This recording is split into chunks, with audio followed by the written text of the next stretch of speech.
Welcome back to Talking Shit, where we are talking all sorts of shit. Schitt's Creek, that is. I'm Jess Sterling, and today we are talking about Season 3, Episode 4, Driving Test. And of course, I am here with someone who walks through life in really nice shoes, Stuart. Stuart, how are you? If only that were the case. I have about 3 pairs of shoes that I go to, and that's it. Like, as if I have nice shoes. Why do I need nice shoes? Why does anyone need nice shoes? Wear comfortable shoes, everyone. There should be a qualification of, if the shoes are nice, they also must be comfortable. They cannot be uncomfortably nice shoes. Exactly. Yeah. It's ridiculous. The whole idea of wearing any shoes that are uncomfortable is just absurd to me. Welcome to not being a man, Stuart. Anyway, we're also joined by someone who isn't a man, but also someone who has courage. Melissa. Melissa, how are you? I'm great. I was going to say, me rocking in here with my radical feminist sweater, just like David here. Yeah. Welcome to not being a man, Stuart. Yeah. Welcome. So yeah, I'm really excited to talk about this episode of Schitt's Creek. But before we do, we have to start the podcast off on a super high note. That was a very Moira way of saying podcast. Yeah, it was very. We got a 5-star review, and as promised, I will read all 5-star reviews live on the podcast. So thank you so much. Dying with embarrassment. The review says, love the show, great people, insightful commentary. P.S. 5-star review for Jess to read. Thank you so much. That's so kind. Also, I love the little reminder because they know that I have ADHD brand and can't remember shit. So that they're like, here, you have pretend. Don't forget to read it. I appreciate the reminder. It. 2 out of 3 things correct. I'm not going to say which is wrong. So yeah, and Melissa, we also are up to 89 YouTube subscribers. Whoa. And this is like exciting for us. I was the most excited when we got to 69, I'm not gonna lie, and I was a little sad when we moved off of 69. But now that we're on 89, I feel like we really have to follow Talking Shit right now. We did joke about potentially trying to block people to see if we could keep it that way for a while, but yeah, we thought probably best not to. Yeah, but now we have a new goal because we're at 89, which means we're only 11 away from being at 100. And just for you special listeners, if you get us to 100, if we get to 100 or exceed 100, when that happens, we promise to wear wigs on the podcast just for the one episode because it's hot. Okay. Yeah. But we will wear sport wigs on the podcast that follows us hitting 100 subscribers. So make sure to go to YouTube, youtube.com// one of those slashes. I don't know which one's which, at Talking Shit is where you can find us on YouTube. Now, do you both own these wigs already, or are you purchasing wigs for this? Oh, Stuart's buying the wig. I told you which wig I was going to wear. But I wasn't too sure because I found a good Moira-ish wig. Yeah. Like, we've talked about one, and I'm like, that's Moira's wig. I'm wearing it. So, like, I'm ordering that. And it's cheap. Like, it's going to turn up. It's going to be ratty as. It's going to look really bad. Yeah. Mine, there's a wig in this closet that I'm pointing to on YouTube. There's a wig in there somewhere. I'm going to have to find it. I know there is one in there that would be sporting. So yeah, that's exciting stuff to look forward to. So make sure you subscribe to us on YouTube if you want to see us wear wigs, which literally who wouldn't? So please do so. Anyway, Melissa, thank you so much for returning to the podcast. Please explain why you chose Driving Test as an episode you wanted to be on. I can't remember if there is a reason. I don't think there was in particular. I think it was just, I was reading through. I am actually really happy having watched this episode to remember some of the conversation in this episode. I think it's a really great one. But yeah, I think largely, I believe it was just like a scheduling thing, but that's fine. Yeah. I mean, but we're happy you're here because we can ask you questions about driving tests in Canada. So. Absolutely. The other thing I was going to say, just to like tease already, I have already picked the episode that I want to be on for next season. And Stuart has no idea why, but I did already tell Jess, I was like, I want this one. So yes. Yeah, anyway. You have no idea, Stuart. No idea what's coming. I really don't, and this is the worst thing about this podcast is that I'm Yeah. always kept in the dark, and I hate not knowing things that are out there. I know. I think it's This my is- favorite this is thing about the torture. podcast. Yeah, I know. I mean, it would Stuart, I be. feel your pain because Adam and Kevin are doing this to me now on Inside the TARDIS. Sorry if anyone could hear the cats in the background of my microphone. But yeah, anyway, I'm having the same thing happening to me right now. And they keep being like, oh, but this all makes sense eventually. And I was like, well, right now it doesn't. And I'm angry about it. Perfect. Stuart, broad thoughts on this episode before we dive into the little recap. We've been talking about it recently where it seems to be like a bit of a Venn diagram going on of like comedy or drama. This one's certainly leaning more towards bigger circle in the drama kind of category. We get a lot of kind of good chat between Alexis and David, some really good insights into them. A bit more about like kind of, I guess, how the town council doesn't work, which I'm sure we'll get into. But as an episode itself, I thought this was perfectly serviceable. Like, nothing really kind to complain about. I did say to you before when I first watched it, the vibe was a bit off. But now on a rewatch of it, I've put that down to the fact that I was half asleep when I watched it and fell asleep midway through. I was gonna say it feels like kind of a normal episode to me. We get a few things though that we'll dive into, but let's do a quick little recap at the top of what this episode contained. The lesson of the week is nobody cares. Nobody cares that David's license has expired, and for some reason in Canada, that means he has to retake his driving test. Well, I suppose David cares, and also Johnny kind of cares too.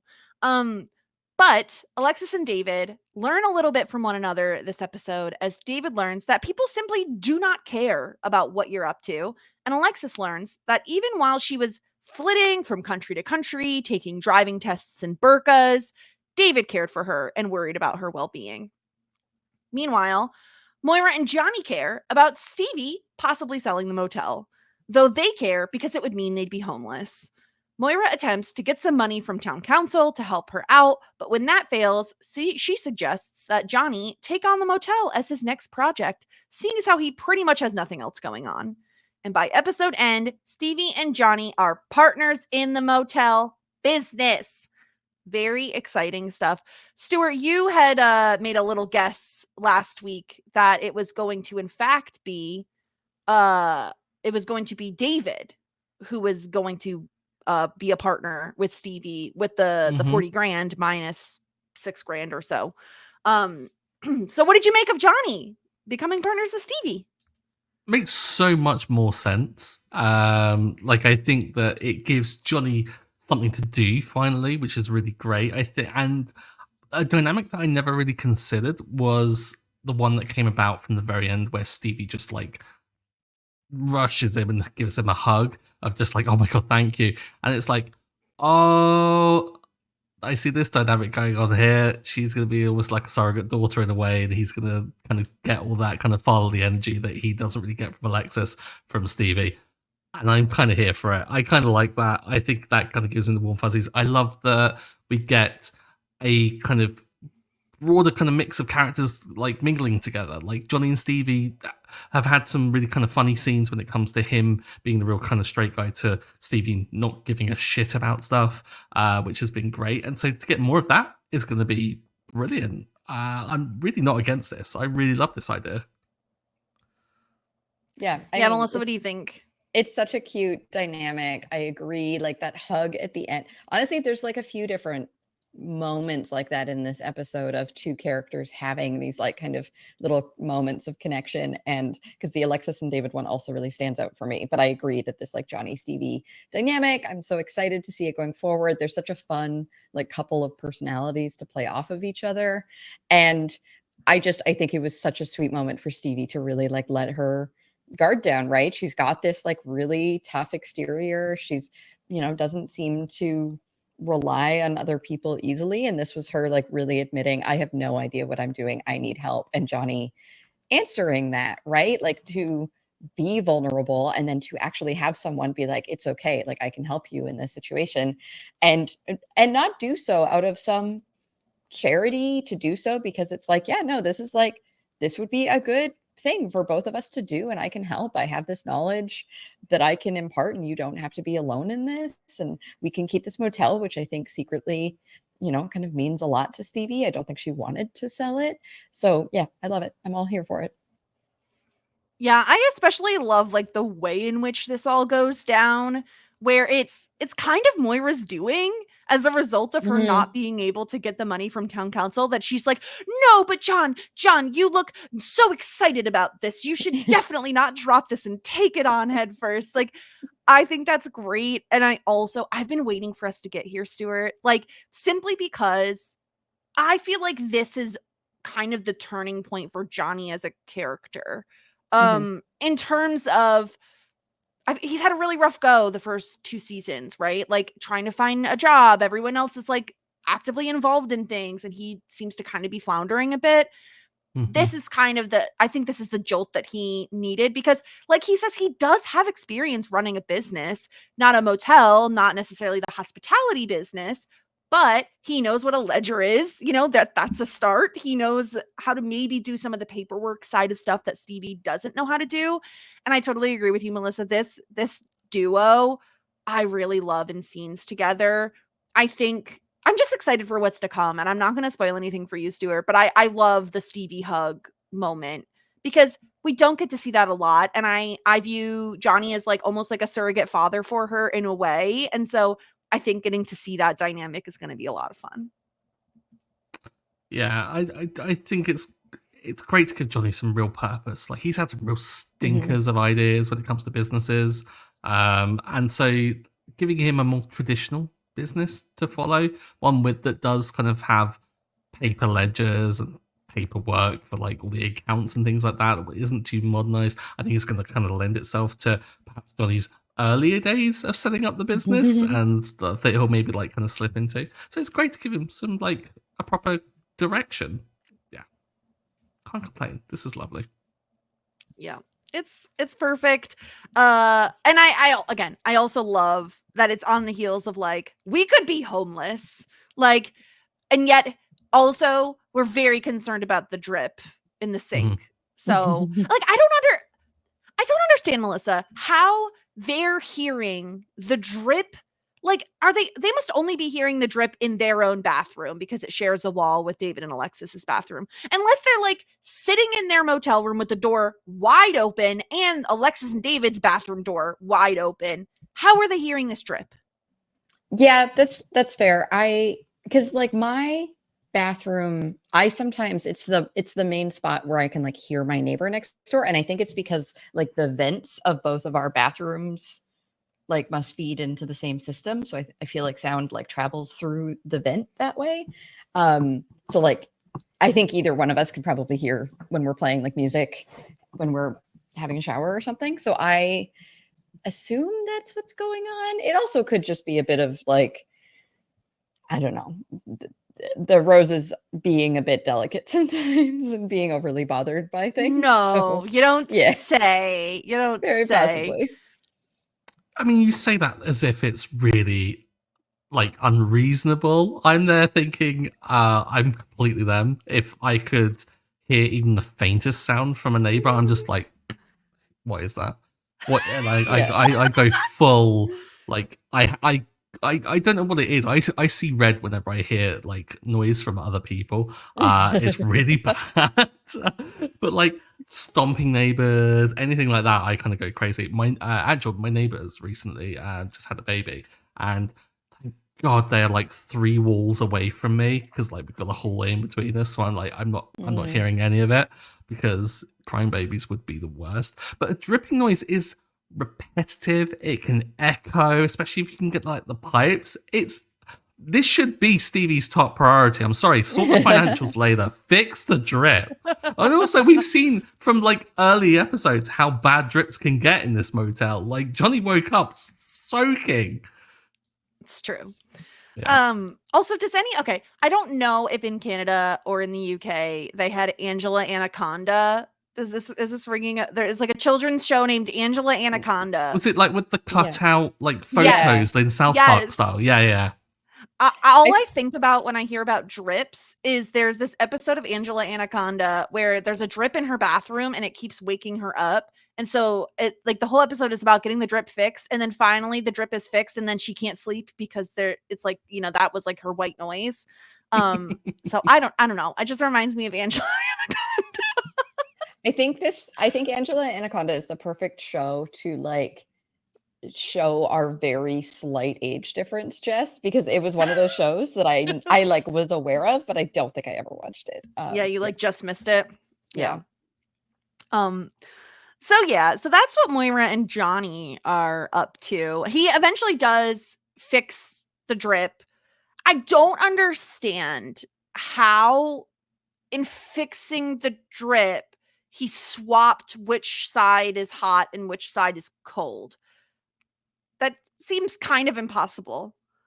Yeah, that's quite a feat of engineering, right? Because they're two separate pipes. Yes. So is Are Johnny they? like... Is that how that works? I have no idea. I'm not a plumber. I'm From sure what they I must be. understand, It's not heating up stuff in the tap, is it? It's like it's coming from two different areas. It's got to be two different pipes. Again, yeah. I mean, I caveat the same thing. I'm not an effing plumber. Like, I have no idea. Say this, but I know. like, it just seems like it seems wild. I don't know. I had a leak also, under my sink, and I was just like, "Well, I have no idea what to do." And my partner was just like, "Oh, you just have to like play around with it and fix it." And I was like, "You say that, but like go," and like he fixed it and it was fine. But I was like, I don't understand how to even approach that problem. Like I would be desperately combing YouTube trying to figure it out, or I just call the property manager because that's why I rent and not own, because I don't have to worry about that stuff.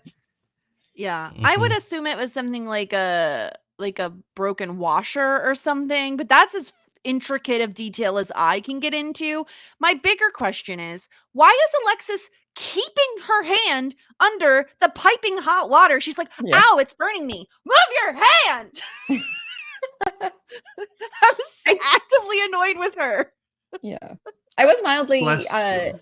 related. Like this was a little bit relatable just because again, in my apartment, the hot water gets scalding. Like it's shockingly hot. And I'm like, this can't be, there's got to be some rule about like how hot you're, what if there's Definitely like a there's a baby rule. and, you know, Yeah. And they should turn it down because there's a way you could do Yeah. it manually on like the actual like hot water heater. I mean, we could like boilers in our individual flats here and stuff, so we can just adjust it ourselves. Is yours all like centrally managed? Yeah, because it absolutely is, because it kept going out. Like I have come home multiple times to this apartment and there's no hot water. And that's really great when it's 11 p.m. at night and you've been out playing winter frisbee for 2 hours. And that has happened to me again on like probably 7 or 8 different occasions while I've lived in this building. So finally they like, I think fixed it for real and it has stopped happening. But yeah, it's some like central hot water heater system in my building. And yeah. Wild. Jeez. Yeah. Scalding is bad. Like I've been to like pubs and things and they have like warnings and they're like, yeah, the water gets really hot. And then you turn it on and it is like a kettle is just being poured out above the sink. And you're like, how the hell am I meant to deal with this? Especially if, and then this is a common criticism of the UK because we have like 2 individual plugs, one for hot, one for cold. And Americans come over here and they're like, how are you meant to get weird. Like a reasonable temperature? And it's like, what do you mean you like in a bath? Yeah. Like 2 different taps. In like sinks as well, like where you'd wash your hands as well. It's weird. I don't. It's a legacy thing of like old plumbing of like, because we have history. And so I knew that was coming. We have history, yes, and nothing bad has ever happened in that history. Yeah, about that history, Stuart. No. Let's not get into that. It's fine. We just gloss over it, right? But yeah, you just have to like turn both taps on and then just do the shake between one and the other. This is very strange, and I don't like it. She said through gritted teeth. I just don't like it. Okay, well, moving on from that, we need to talk about Moira's time at town council in her attempts to like get some funding to the motel. It's just like so transparent. But my Yeah. larger question is very specific, and it comes from one specific line where Bob brings up the fact that Gwen goes to the library to use their computer because she's worried about people tracing her IP address. And so my question is, what is she looking at? Yeah. Yeah, that is very Gwen- similar to my question from this scene where they were talking about how Moira didn't want to take sides in the war memorial. And I was like, what war memorial? Like, what war are we referring to? In which, like, the sides are not really obvious. Because again, like, Canada hasn't been in that many wars. And I feel like they were a pretty clear, like, good and bad. Other than the time that we burned down the White House, which was, you know, maybe just a different. I mean, 1812. are you a real country unless you've attempted to do that at least once or twice? Like, you've got to do it occasionally, right? To be fair, technically it was your country that did it, Stuart, not mine, because mine wasn't really a country yet. But yeah. But the this whole podcast is, I think, not something that was anticipated when writing lines like this, in that they don't ever think that anyone's really going to think into them this much. Like, they just go, oh, that's quite funny with Gwen, move on.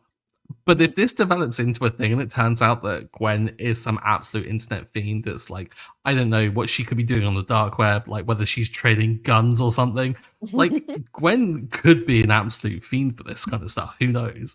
But I put it down to maybe that kind of old-timey, oh, I'm worried about people tracing my IP address because they heard it on TV and it's like some kind of techno babble that they or think they understand. Yeah, that could be. That definitely could be now that you say it, because I know people. I think my parents are baby boomers. I'm not exactly sure. They should be.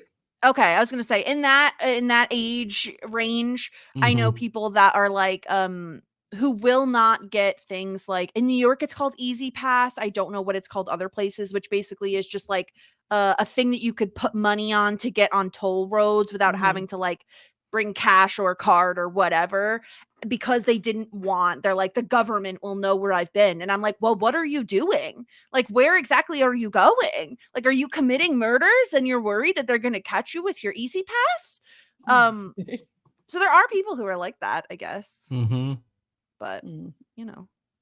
It's a strange thing of like what people do like kind of worry about when it comes to tech and like the things that they could be traced for, and you're just like, maybe you shouldn't be that worried, like, me, unless you've got like a guilty conscience.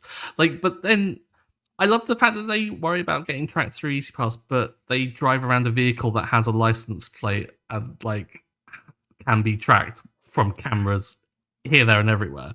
Yeah. Odd. Yeah, I think it's funny. There's definitely, I think there's a certain point that you just hit where you're like, no, everyone knows, the government knows it. Everybody knows, has all my personal information. It's out there. It's, you know, it's being used by companies to give me ads and sell me stuff. It's being used by the government. I don't know.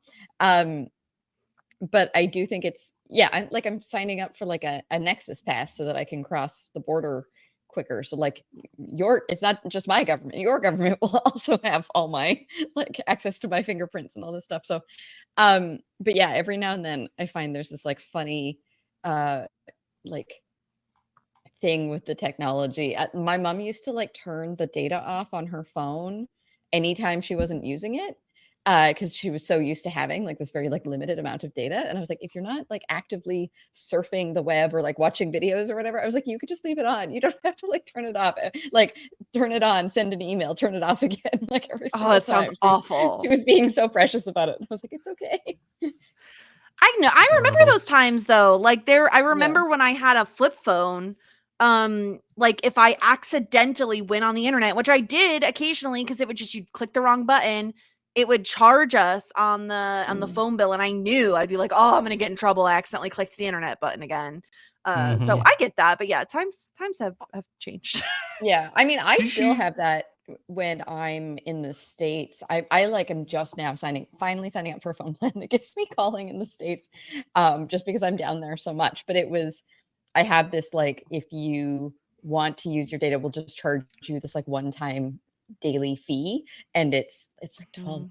It's like annoyingly expensive to use my own phone, but it's if I've occasionally like had my phone on airplane mode the entire time, and then I cross the border, but my phone is still technically connected to like an American tower. And so it'll be like, welcome to America. And I'm like, I'm in Burnaby. And I'm so annoyed. And then I have to pay $12 for the day, even though it was just like a second. So yes, I understand that moment of fear because it's happened to me so many times. Yeah. Gosh, that's infuriating. Yeah. All right, let's talk through the conversation between David and Alexis. I think this is a perfect encapsulation of their personality types, where even though Alexis expects people to adore her and shower her with, gifts and adoration, she also understands that most people are extremely self-interested and just simply don't care what anyone else is doing. And David is me, who is a functioning ball of anxiety and is nervous at the drop of a hat and thinks everyone cares. And I guess my argument would be, Stuart, that maybe if nobody else cares, I care. I care. And I'm nervous about this driving test. How do you relate to David at all in these moments, Stuart? I kind of related to David a lot in this episode. Firstly, mostly I'd actually say at the very beginning with the license expiring, because I'm not a car admin person. Like, that stuff can get in the bin. I hate doing it. We have to get our MOT every year, and every year I kind of leave it to the last minute because Every year? I'm the worst. Yeah, you have to get your car like checked to make sure it's road safe. Oh no, that's an once a year. inspection. Okay, Yes. so it's for the Oh, okay, car, okay. not for you.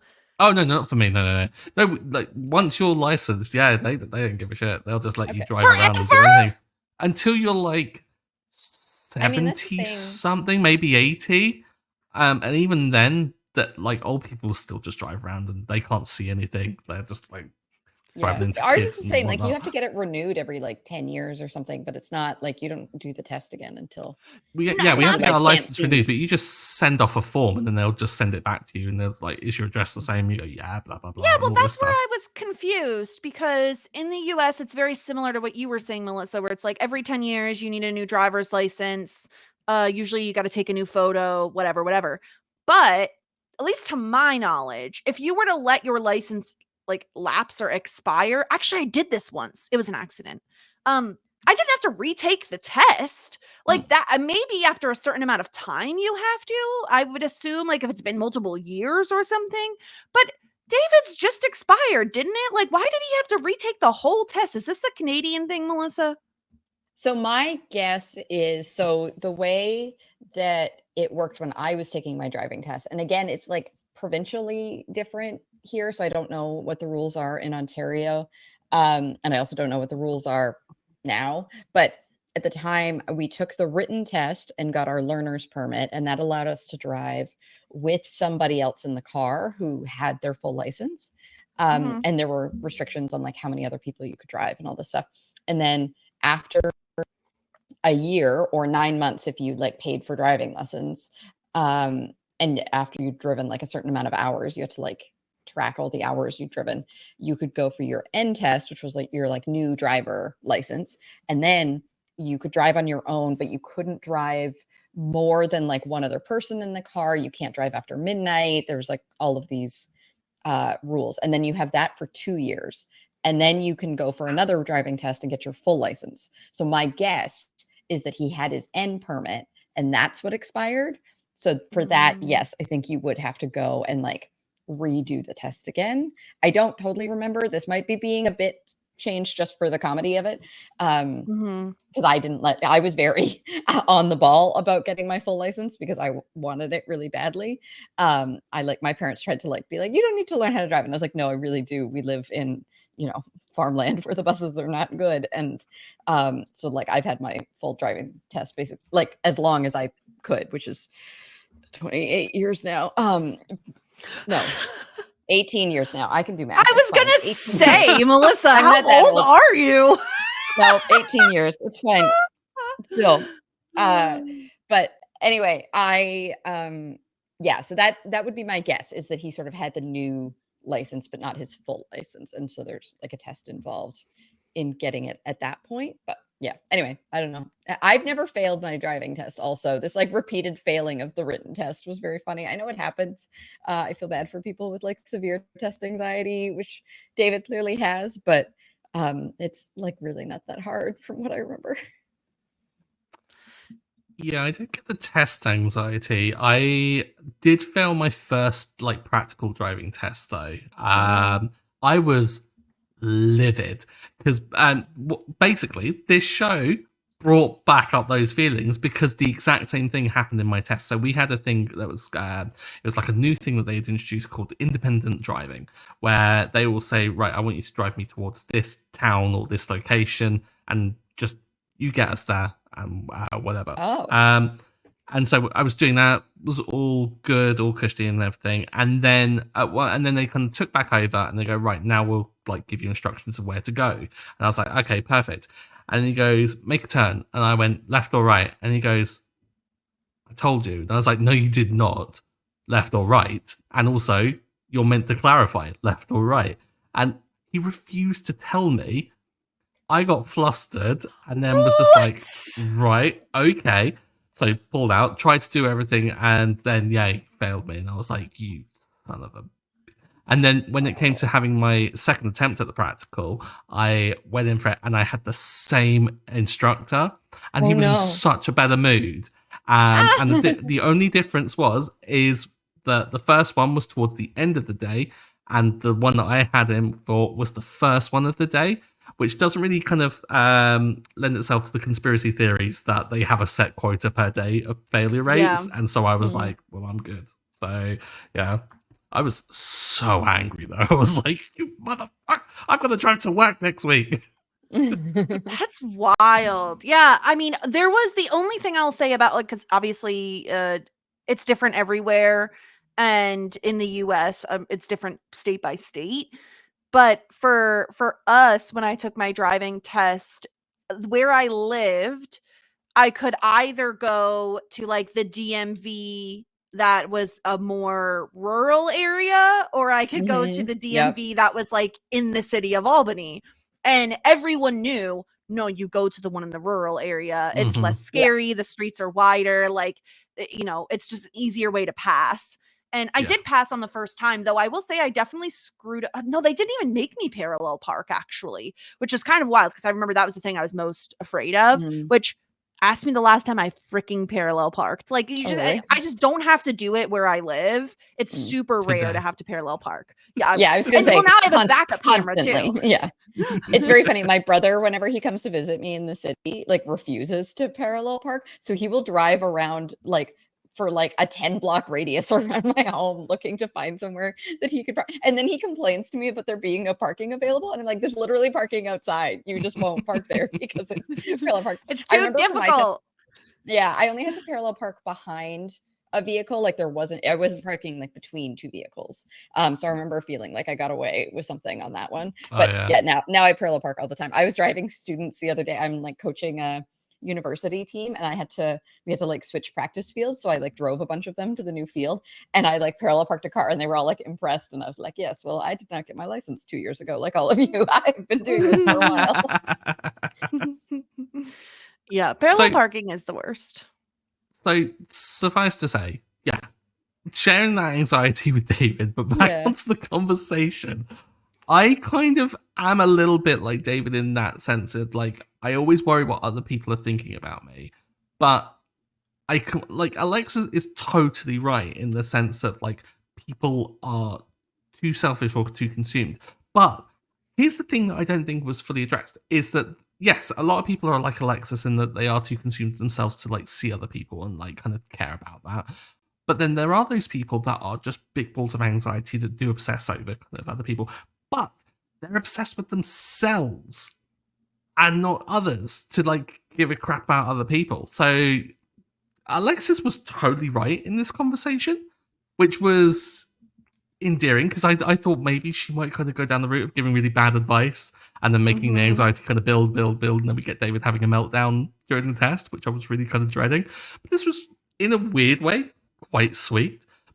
sometimes you do have to just tell these kind of like truths to people that are having anxious moments. Like, you just got to say, no, here's the reality of the situation.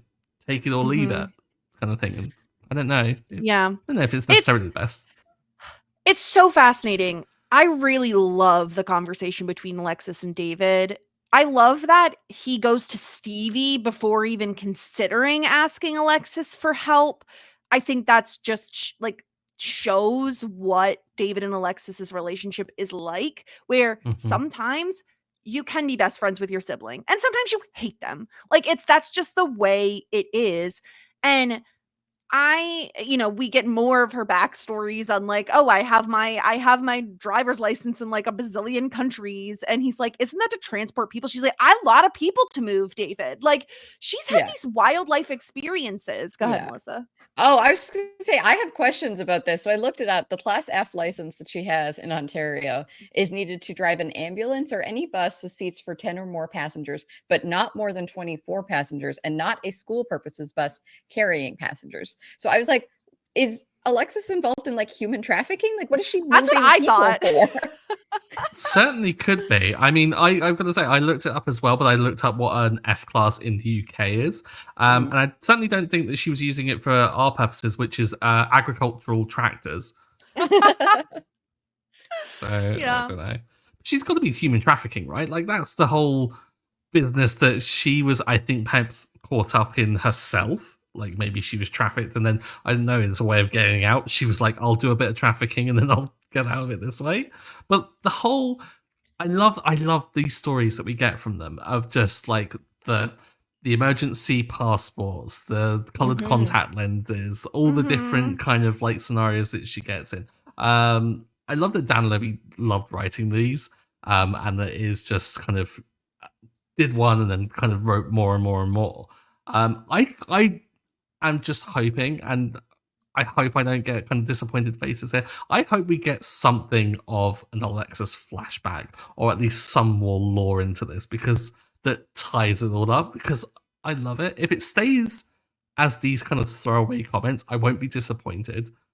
But that would be the dream for me, is if we were to have like, I don't know, a flashback, a spin-off, something. Just Alexis doing Alexis. Well, and the only thing I will say is remember that this is a Canadian TV show with a Canadian TV show budget. So just, just putting that information out there for you. What?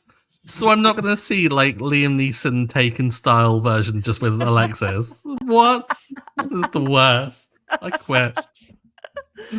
Yeah. What's most interesting to me is that we find out that with all of this travel Alexis has done, it was always David who was concerned. It was always David who took the responsibility of sending her things that she needed, and that it was pretty detrimental to their relationship, and that he came to like, she was a bit of a burden on both like, his mental health and his anxiety, and just, having to send her things constantly.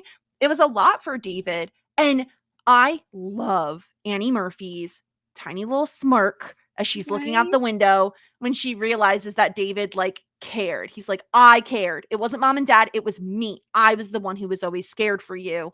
And her little smirk out the window, Melissa, is everything, because this is what when you have a sibling, if you have a sibling, this is the kind of relationship you like kind of aspire to have, where it's like, yeah, you argue, but like that person actually deeply cares about you and like wants you to be okay.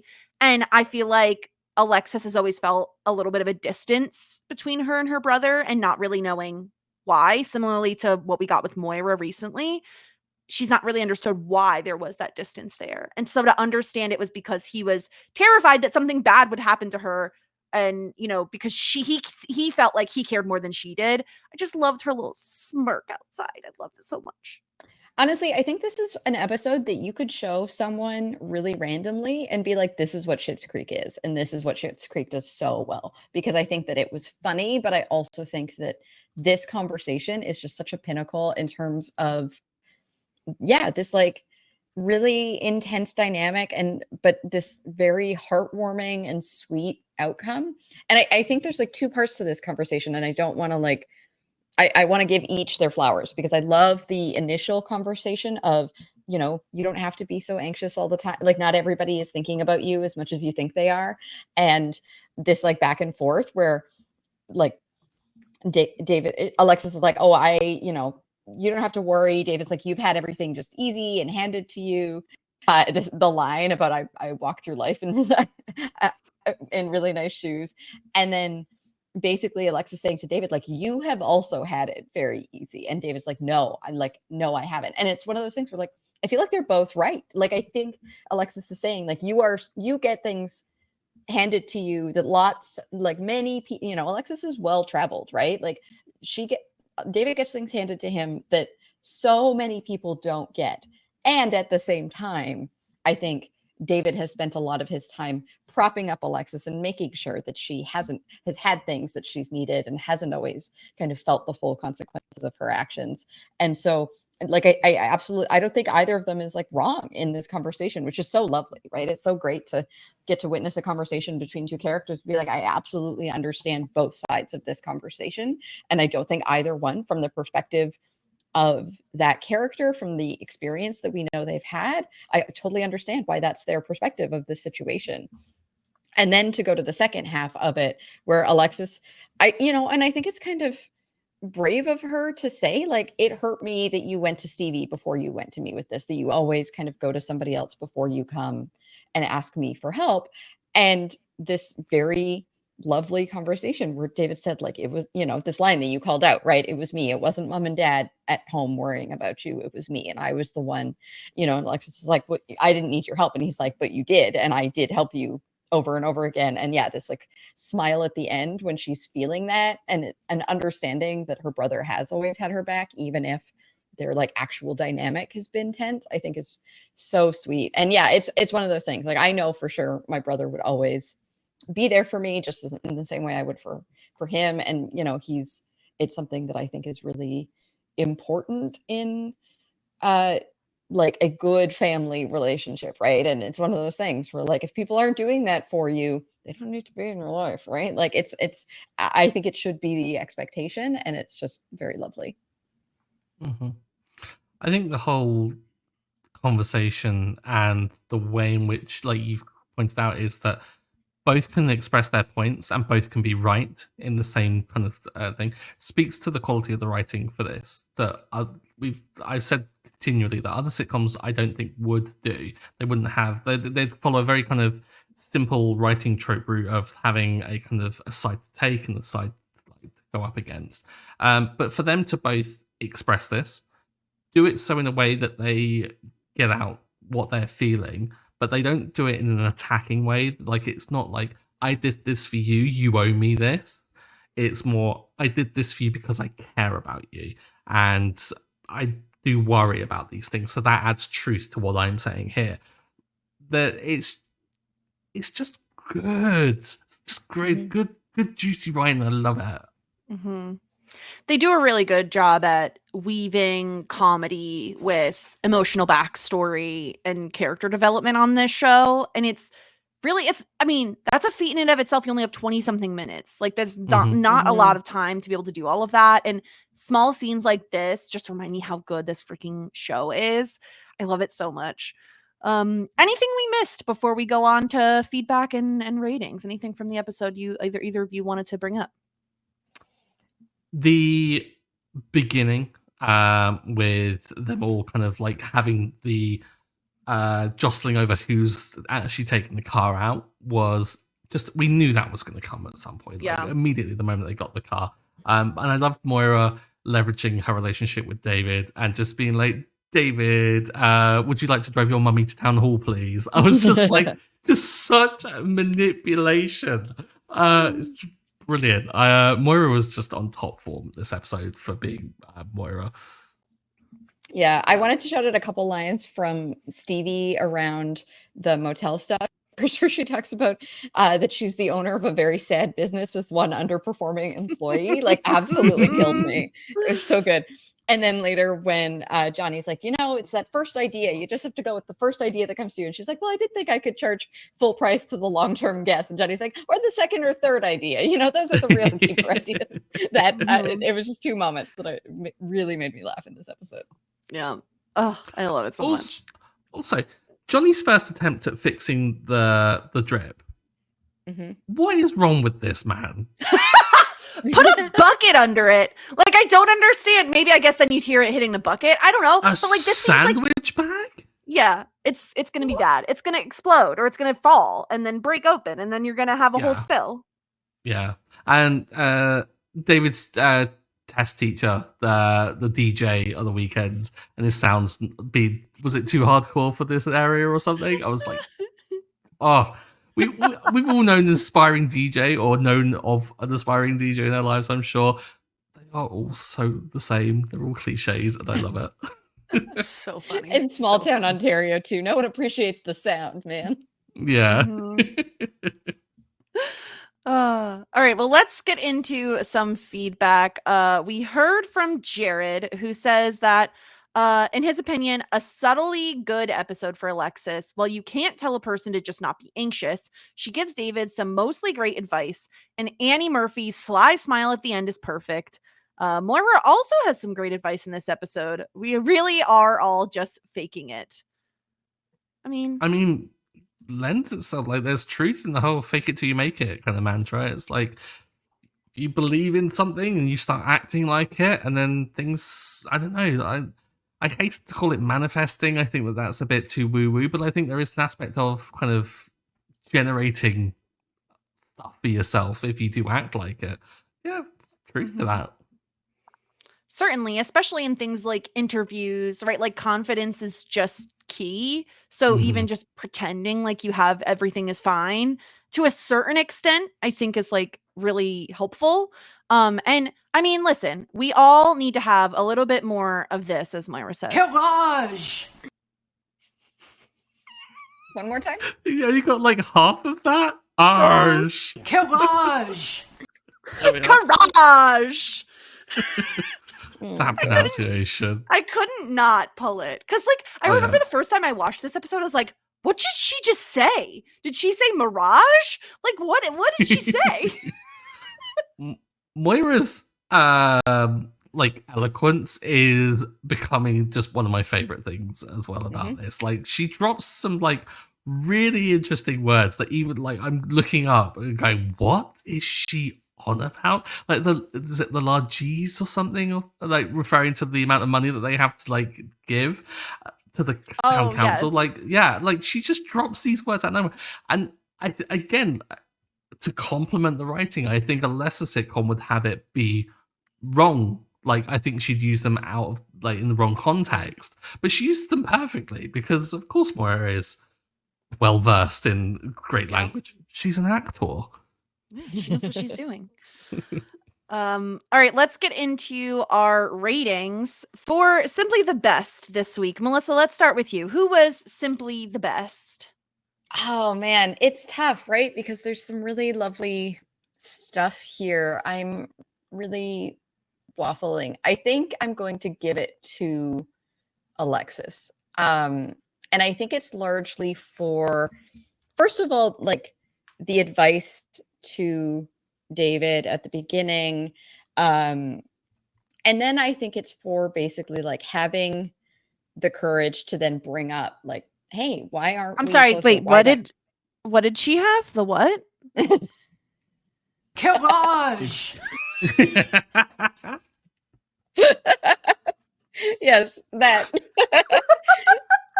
To bring up why they aren't more close and to kind of be the initiator of this conversation at the end. Because it's one of those where I just as easily could have given this to David for like the other half of that conversation. But just because she's the one that kind of brought it up in the first place, that's where I will go. Stuart, what about you? Alexis.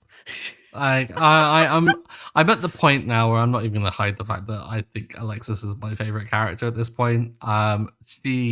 Anytime that she's gonna do anything good, I think she's gonna get my MVP because I adore her. She gives great advice. She looks great in a hat. She has a little smirk. Perfect. The look from Alexis this episode was top tier. I love the hat and the color specifically of her lipstick. I think it is like very becoming. It's very like old style, like vintage beauty. I don't know. I just love it. I think she looks amazing in this episode. Yeah. I'm having a tough time. I really wanted to give my point. I was like so torn on who to give my point to because I think there are a lot of good candidates this episode. Mhm, I am gonna go with Johnny though. mhm. The hand waving the drip aside, I I love him trying to encourage Stevie. Like I think Moira just full on leaves the room when Stevie is crying. Like it's not great. Um and not that Johnny does a whole lot better in that scene, but it's like it's almost like he's awkwardly trying to comfort her. And I really love Stevie hugging him and just like the relief that she feels when he offers to be a partner. And like, if this ever makes money, you know, we could do it together. I also think he's like not so subtly great at being like, don't sell the motel. Like we need a Yeah. place to live. So I want to give it to Johnny. I would have given it to Alexis if you both didn't give it to her, because I do think she also has like an incredible episode. But shouts to Johnny, because I really thought he was like very sweet this episode. So he's gonna get my simply the best.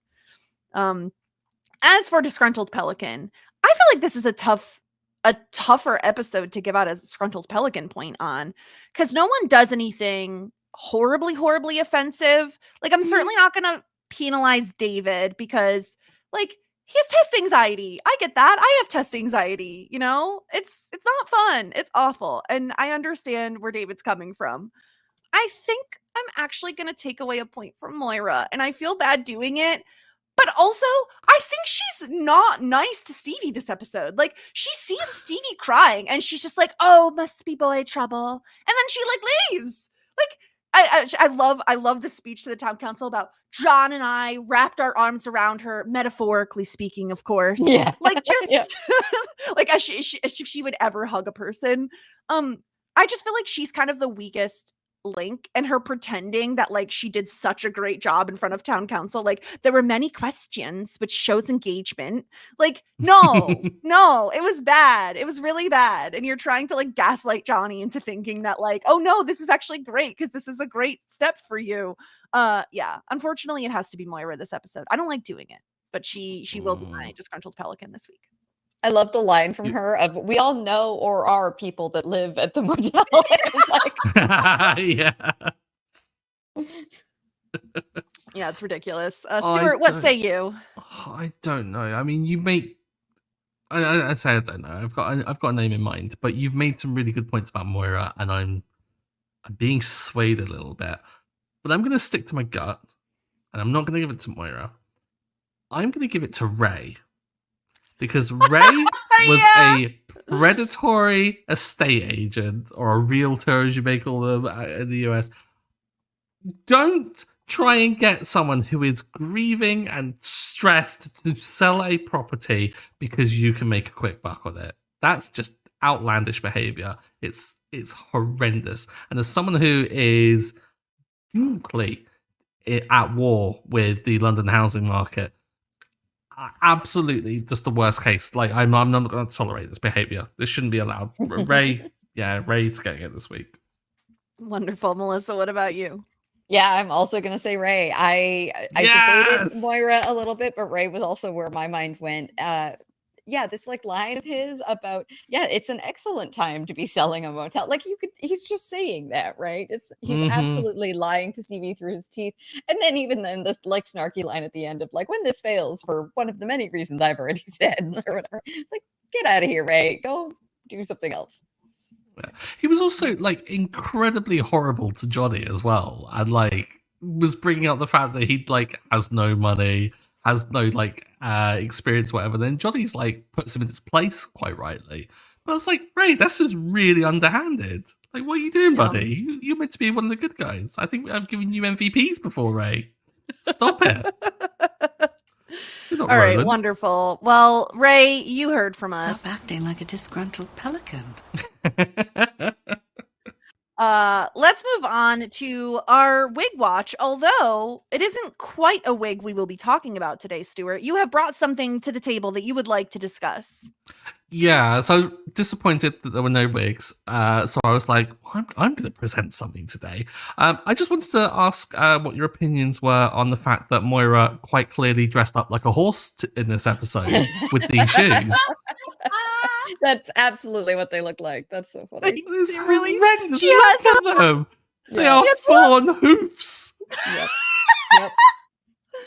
Wow, she really does have hooves. Yeah. I mean, She looks like a satyr. she does. I hardly know her. Get out.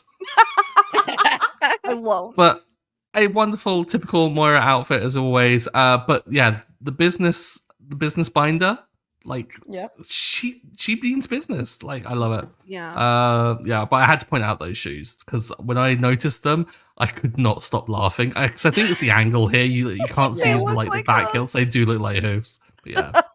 It's At first, I incredible. thought maybe they were those shoes that like don't have like a that. Oh, Oh, the ones yeah. that drag queens Which- like wear occasionally. Yeah. Yeah, which are Yeah. always terrifying to me. I don't understand. I don't understand the Mhm. physics of that shoe. I don't No, want to. Couldn't be Like- me wearing those. Nope. Okay, well let's move on to, of course, tier ranking our episode of Schitt's Creek. Here we have Hot Shit, Full Bouquet, Love That Journey for Me, You David, and Shit Out of Luck. Stuart, do you have any inclination as to where this episode belongs? I do. I think, as I kind of pointed out earlier, I think it was a good episode, like perfectly kind of okay episode. So I'm leaning towards Love That Journey for me. I'm not sure what you guys think. No? I Oh, think no. it's good for, I think it's too good for that. I think there's so much wonderful stuff in this episode. I think that this conversation, I think the Johnny and Stevie stuff, I think it's funny. I think this is at least a full bouquet. Okay. Well, I'll lay it out like I usually do. We have the Stevie and Johnny storyline, which I think is quite good in terms of where we land, right? Like it is like kind of a place marker of like, okay, this is when Johnny offered to go in on the motel with Stevie. I really love the David and Alexis stuff. I think it's really great in terms of letting us know what the history of their relationship is while also being really funny and relatable. So I really like that stuff. I feel like if we're gonna ding anything in this episode, maybe it's the Moira and town council stuff. Like it's fine. It's not like hysterical. It's like okay. I would lean either top of Love That Journey for me or bottom of Full Bouquet, I think is where I'd land. And maybe pushing it over the edge is Alexis's smirk. Like maybe for me that would tip it into Full Bouquet because I just love that teeny tiny moment, you know. I can certainly be swayed towards Full Bouquet. I think, yeah, it's a good episode. Like, it's the thing, I always kind of get a bit odd when it comes to our rankings because I think my measurement scale like changes every time we do this because I'm just like, I think Hot Shit has to have me like rolling around laughing the whole way through, or it has to have something like super dramatic happen.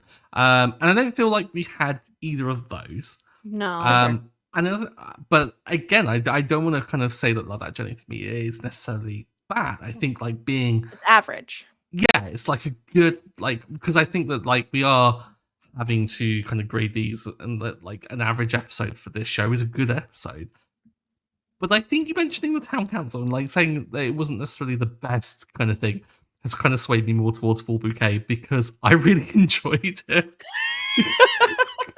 But like the weird, like the throwaway lines, like the kind of like Moira not being able to decide which, not wanting to choose sides with the war, the IP address, Ronnie admitting to like lining the floors of the new pulp mill, like it was just those stupid absurdities, which I kind of love. So yeah, I'm pulled over. Yeah, let's go Full Bouquet. Okay, so we're gonna have driving test falling into Full Bouquet. We're looking pretty good. We're looking pretty even. 4 episodes in, we have 1 episode in Hot Shit, 2 in Full Bouquet, and 1 in Love That Journey for me. So we're looking pretty good so far for season 3. I'm liking it. Mhm. All right. Well, That means next week, we have a new episode, season 3, episode 5. Stuart, are you ready to hear the title? Always. Rooms by the hour. We're getting some business. Oh wait, no, they can't do rooms by the hour. That's gonna be. Who's gonna do the cleaning? That's gonna no. Well, Johnny is now doing the plumbing, so. Oh, some other people might be doing the plumbing. I'm just gonna say that honeymoon suite is gonna get booked. So that will be next week. Thank you so much, Melissa, for coming back and joining us again on the podcast. And I can't wait to talk about next season when you're on, because I'm really, really excited for that episode already. But in the meantime, where can people find you if they want to hear more of what you got going on? Sure. Yeah. Over on Whirlwind Podcast. So Whirlwind Pods on social media, Whirlwind Podcast, whirlwindpodcast.com. We're doing a whole bunch of stuff. So I'm talking Doctor Who on Inside the TARDIS. I am talking Veronica Mars. Jess and I were just on a podcast together talking about the book from the 90s, The Face on the Milk Carton, which it was very tangentially related to a conversation that came up on the Veronica Mars podcast. And then it spurred this whole other conversation about everybody else who remembered this book for some reason. So yeah, that was really fun. So check that out. Lots of other stuff going on over there. Pushing Daisies. Previous Little Liars is back, so that's always a fun time. So tuning in with Todd and Tommy. They just did Over the Garden Wall, which is like Tommy's favorite show. So I'm so excited to hear him talk about good. it. Yeah, everyone needs to watch that show. It's so good. Yeah. So check out Whirlwind Pods, and yeah. Anything new from you, Stuart? Anything you want to plug? Anything you got going on?